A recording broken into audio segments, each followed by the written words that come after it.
Bonjour à ceux qui nous rendent visite, qui sont là pour la première fois. Et je voudrais avant toute chose remercier le Seigneur pour ce qu'il fait pour nous.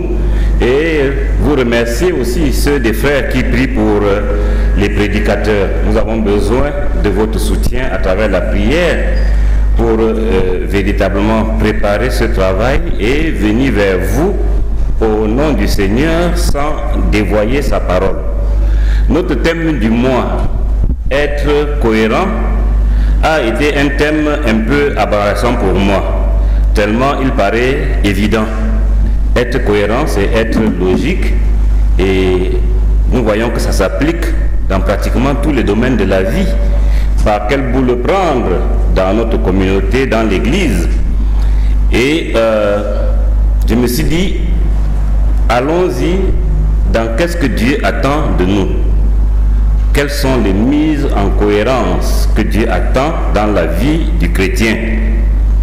Et Dieu mérite d'attendre beaucoup de choses de nous parce que lui, il a donné avant nous.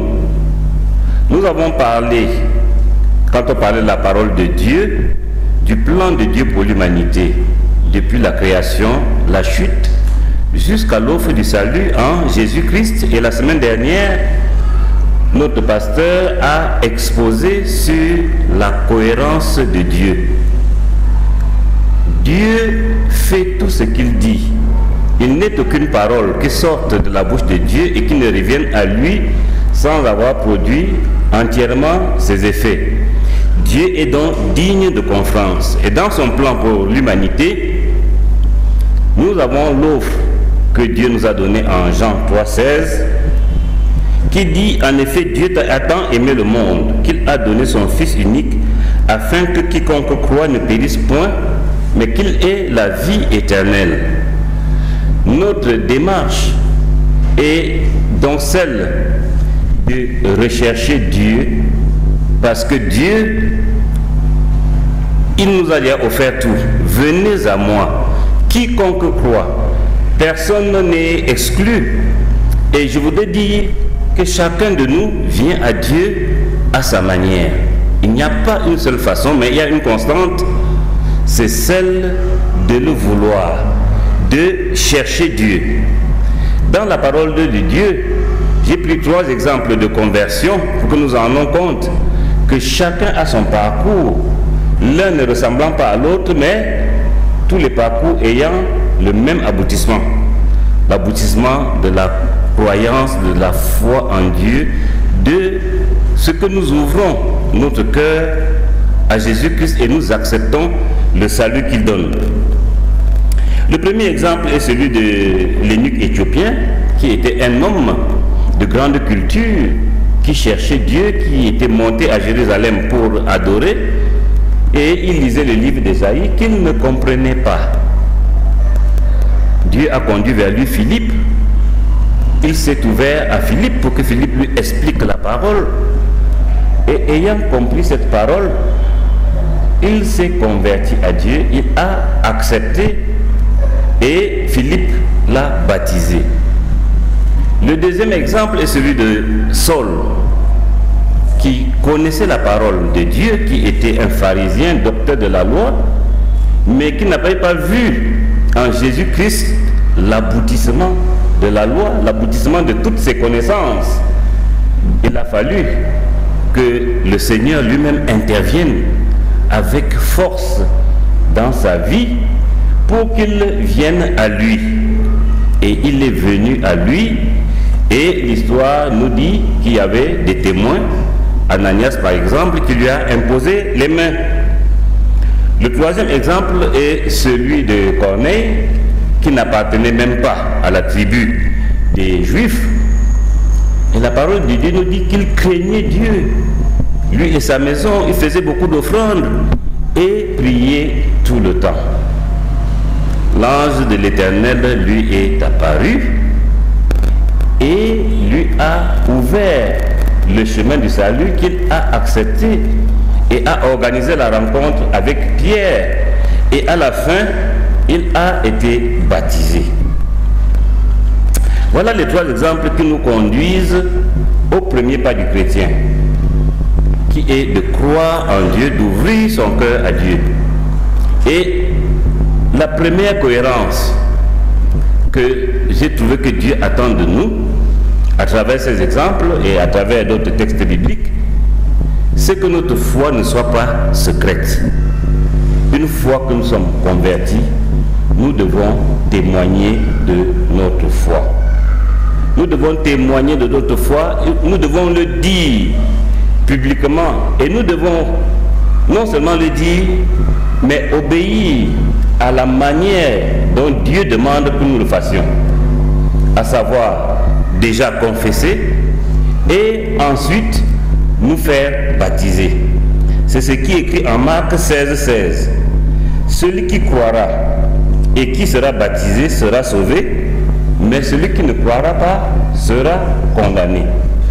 Voilà la première cohérence que Dieu attend de nous dans notre premier pas quand nous le rencontrons. Maintenant, cette rencontre avec Dieu, cette foi que nous proclamons et ce baptême, ne doit pas être une formalité. Nous l'avons souvent entendu à travers les différentes religions. Oui, je crois, je suis baptisé, je suis confirmé, et ça s'arrête presque là. Ce n'est pas cela le plan de Dieu. La parole de Dieu nous précise que quand nous le rencontrons, quand nous rencontrons Christ, quand nous ouvrons la porte, il y a un changement profond qui s'opère en nous. Dans Galates 6,15, nous lisons: en effet, en Jésus-Christ, ce qui a de l'importance, ce n'est ni la circoncision, ni l'incirconcision, mais le fait d'être une nouvelle créature. Le fait d'être une nouvelle créature, dont le Seigneur dit que quand nous avons ainsi ouvert notre cœur en Jésus-Christ, il y a un changement qui s'opère en nous. Nous sommes une nouvelle créature. Mais que se passe-t-il donc? Cette nouvelle créature, c'est quoi? Vers où allons-nous? Que faire? Qu'est-ce que cela signifie? La parole de Dieu est encore là pour nous conduire. En 2 Corinthiens 5,17, nous avons une précision. Si quelqu'un est en Christ, il est une nouvelle créature, les choses anciennes sont passées, voici toutes choses sont devenues nouvelles. Nous voyons la rupture des choses anciennes et des choses nouvelles, mais nous ne sommes pas au bout de notre recherche où ce verset n'est pas suffisant. Parce que qu'est-ce qui est nouveau? Quelles choses sont nouvelles? Et c'est à ce moment-là qu'il y a, à mon sens, une deuxième mise en cohérence nécessaire. C'est Dieu qui affirme que les choses sont devenues nouvelles, et si nous voulons connaître ces choses, nous devons donc nous attacher à la parole de Dieu, et nous devons nous attacher à Dieu. Dieu nous a donné sa parole pour nous instruire, pour nous former, pour nous éduquer, et à travers sa parole, nous savons ce que Dieu attend de nous. Dieu nous a aussi ouvert son esprit à travers la prière. Notre cohérence, c'est de se mettre en contact avec Dieu et de prier. Ne vous inquiétez de rien, mais en toute chose, faites connaître vos besoins à Dieu par des prières et des supplications dans une attitude de reconnaissance. Et le Seigneur nous parle. Le Seigneur attend notre obéissance de sa parole et de son esprit. Nous avons le cantique que nous chantons souvent. J'entends sa douce voix qui me dit: crois en moi. Chacun de nous, autant que nous sommes, nous avons déjà dans nos moments de prière eu des inspirations que nous avons vraiment senti être de Dieu, et des inspirations qui en général rectifient notre comportement, nous demandent d'aller vers le chemin de la lumière. La parole de Dieu dit: si vous entendez la voix de Dieu, n'endurcissez pas votre cœur. Le Seigneur est donc disponible par ces deux aspects: l'étude de sa parole, la prière. Il y a d'autres aspects qu'on verra plus tard, comme la vie en communauté. Mais maintenant, nous avons dit que toutes choses sont devenues nouvelles, et on a dit en parcourant la parole de Dieu, nous trouvons quelles sont les choses nouvelles. Et un verset m'a particulièrement marqué, c'est en Galates 2:20. J'ai été crucifié avec Christ.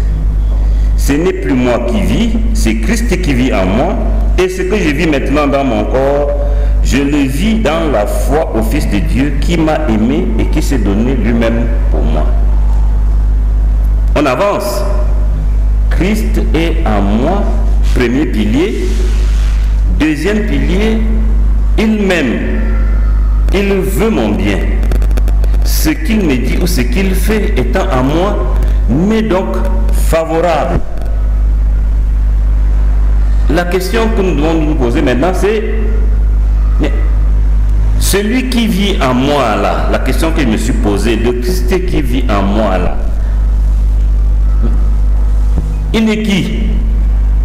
Excusez-moi, il est qui? Et la parole de Dieu nous dit, le Fils est à l'image du Dieu invisible. C'est dans Colossiens 1, des versets 15 à 17. En effet, c'est en lui que tout a été créé dans le ciel et sur la terre. Le visible et l'invisible, trône, souveraineté, domination, autorité, tout a été créé par lui et pour lui. Il existe avant toute chose et tout subsiste en lui. Et en Colossiens 2, versets 9 et 10, en effet, c'est en lui qu'habite corporellement toute la plénitude de la divinité. Vous avez tout pleinement en lui, qui est le chef de toute domination et de toute autorité. Je voudrais insister sur ce verset 10. Nous avons tout pleinement en lui. Et il a été décrit précédemment dans sa toute puissance. Qu'est-ce que Dieu attend donc de nous? C'est d'avoir entièrement confiance en ce Christ qui est en nous, parce que celui-là a tous les pouvoirs. Le chrétien qui veut se mettre en cohérence n'a pas d'autre source pour régler ses problèmes, n'a pas d'autre source d'inspiration que Christ.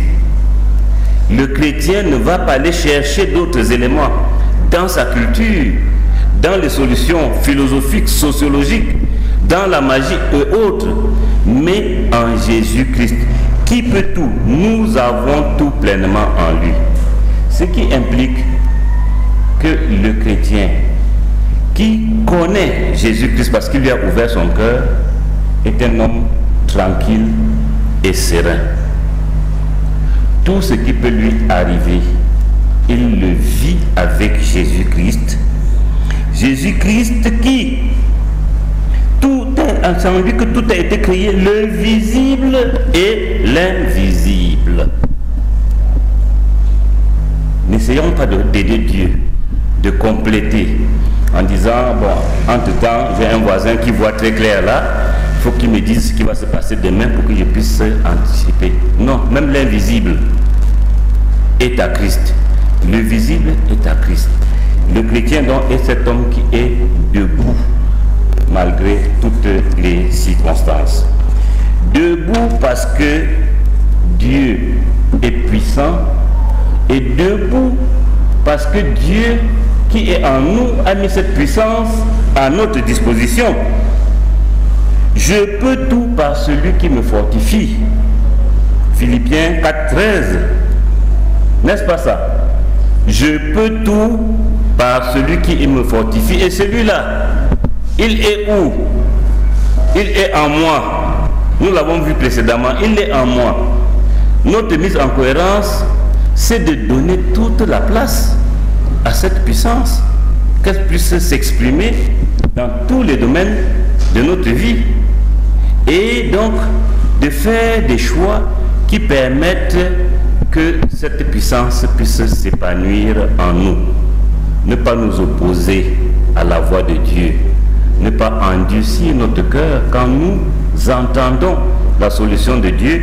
Quand le Seigneur nous dit, allez à gauche, allez à droite, il faut aller à gauche, il faut aller à droite. Et nous avons dit, nous devons être à son écoute à travers la prière. Ça, c'est ce que Dieu attend de nous pour ce qu'il est et pour ce qu'il fait. Donc une attitude de confiance, de sérénité, sachant que la toute-puissance du visible et de l'invisible nous est garantie par Jésus-Christ.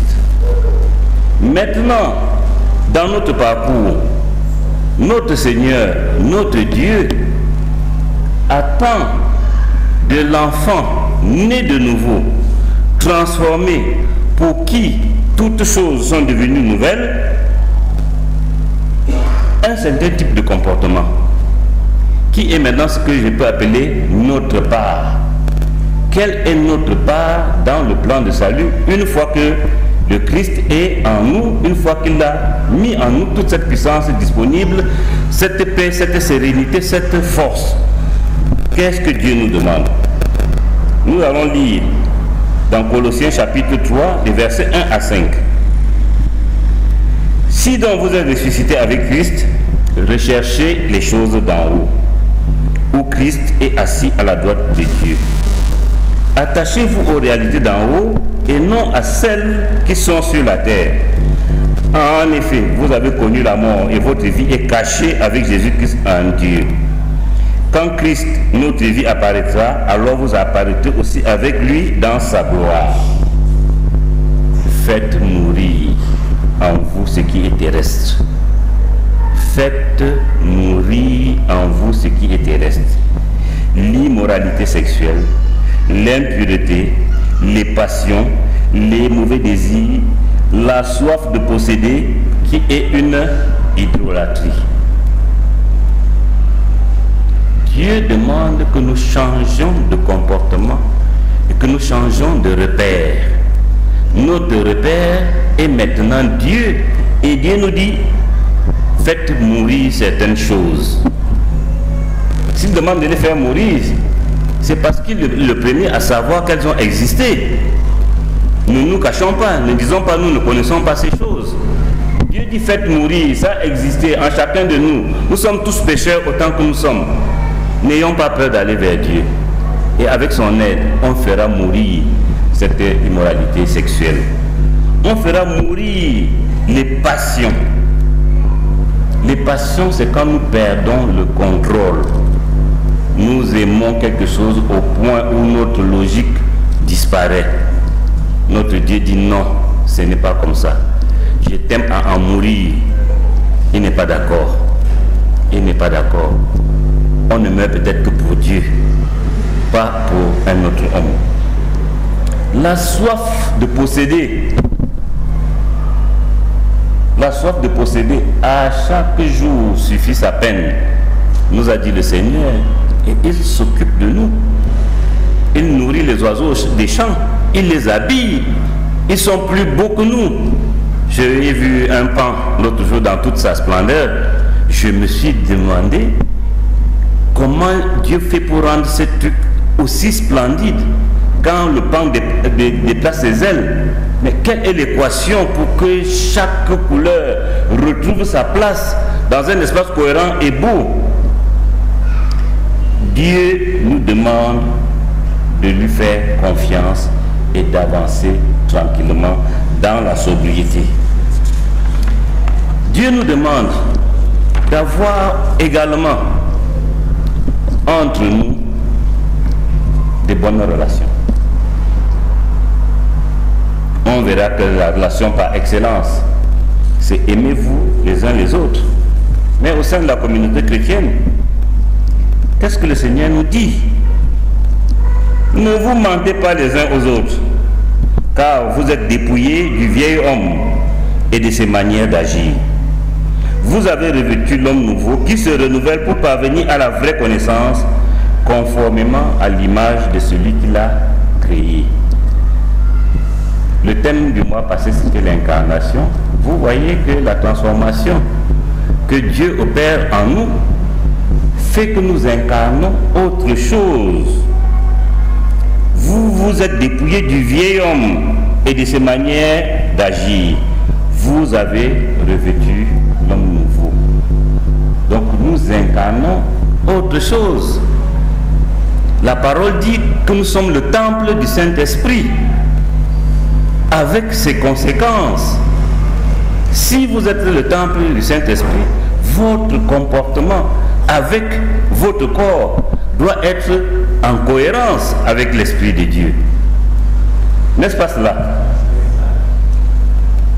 Dieu nous demande le soutien mutuel. Supportez-vous les uns les autres. Si l'un a une raison de se plaindre d'un autre, pardonnez-vous réciproquement.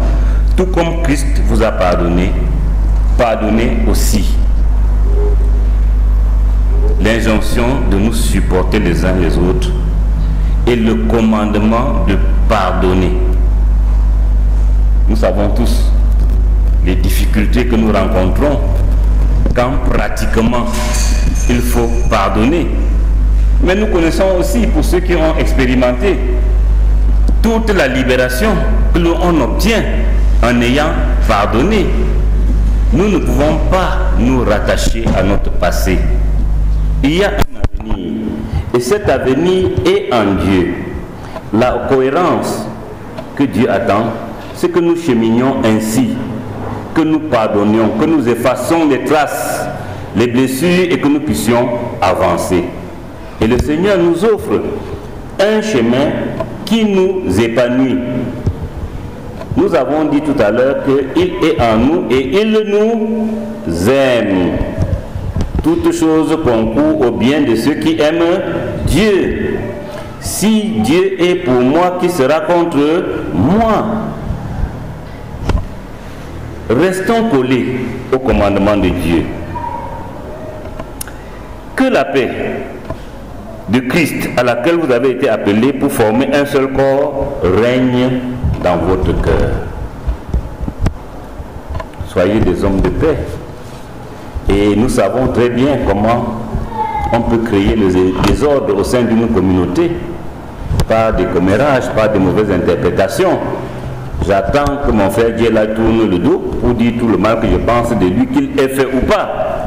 Et la parole est rapportée à Djela en y ajoutant quelque chose. Et à la fin, on ne peut même plus se rassembler parce que les uns ne sont plus contents des autres. Nous avons refusé la paix. La paix demande une transparence. Et ce chapitre de Colossiens, il faut le lire en profondeur même à la maison. La transparence, dès le départ, ne vous mentez point les uns aux autres. Le mensonge dans l'Église est un cancer. Pourquoi me cacher? Pourquoi me cacher? Mon frère est là, authentique dans la foi en Jésus-Christ, pour me soutenir, pour me supporter. Supportez-vous les uns les autres, dit Dieu. Je n'ai pas encore vu critiquez-vous les uns les autres, ou soyez comptables les uns les autres des péchés que vous voyez autour de vous. Et que mon travail serait maintenant de compter les péchés de Charles. Non, c'est de se soutenir, de ne pas se mentir, d'avoir le souci de la paix. Que la parole de Christ habite en vous dans toute sa richesse. Instruisez-vous, avertissez-vous les uns les autres en toute sagesse. L'Église se réunit en semaine pour qu'on s'instruise les uns les autres. Réunion de prière, réunion d'études bibliques. Mais si nous sommes cohérents, mais participons. Venons. On a dit nous instruire les uns les autres. Il n'y a pas une seule personne qui instruit les autres. Quand je parle, j'attends aussi que Amel parle. Elle m'instruit comme je l'instruis. Et nous avons la parole de Dieu qui est notre arbitre. Elle peut porter mon fardeau dans la prière comme je peux porter des siens.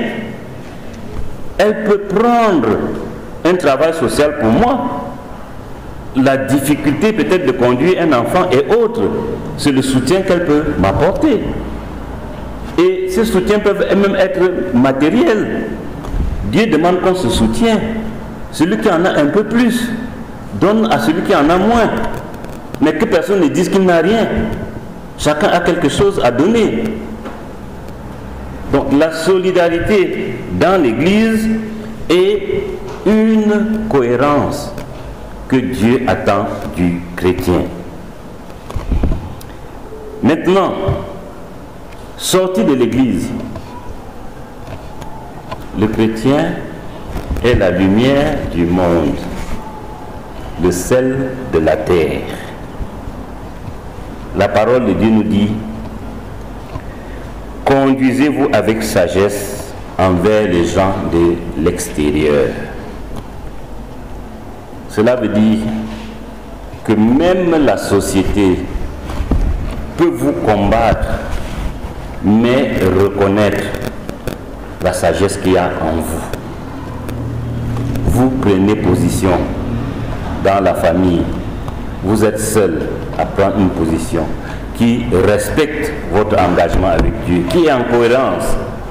On ne va pas vous applaudir, mais le Seigneur dit que c'est votre devoir de le faire. Conduisez-vous avec sagesse envers les gens de l'extérieur et rachetez le temps.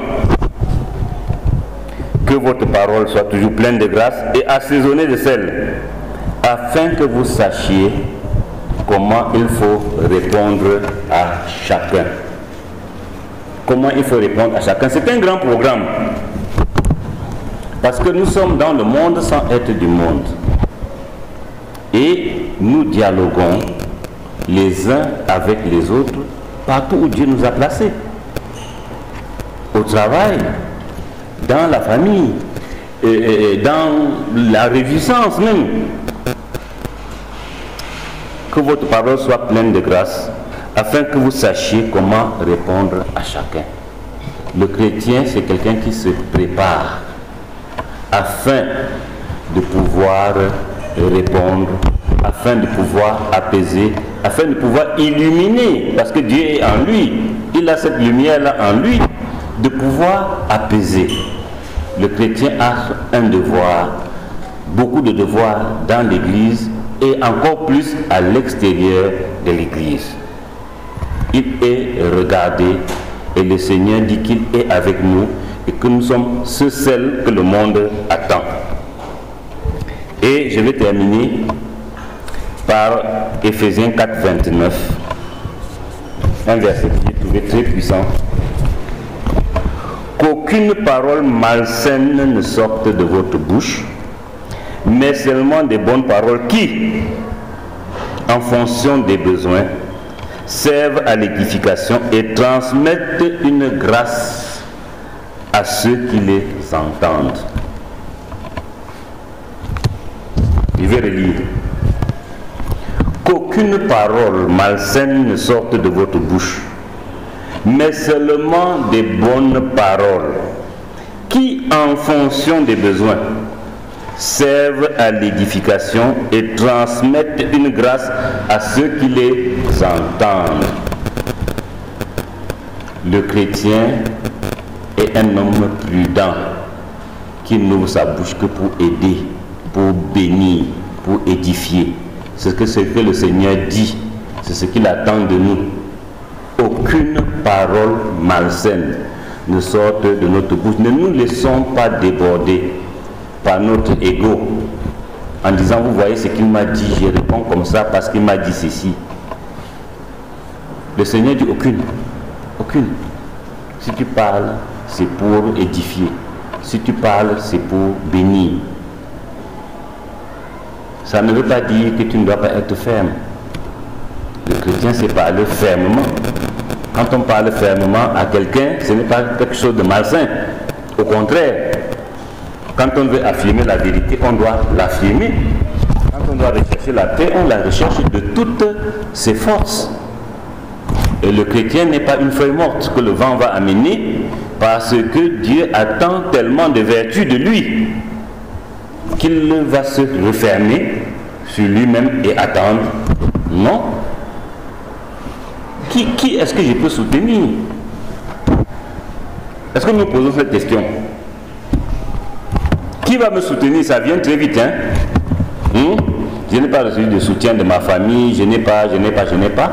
Mais jamais, qui est-ce que je peux soutenir?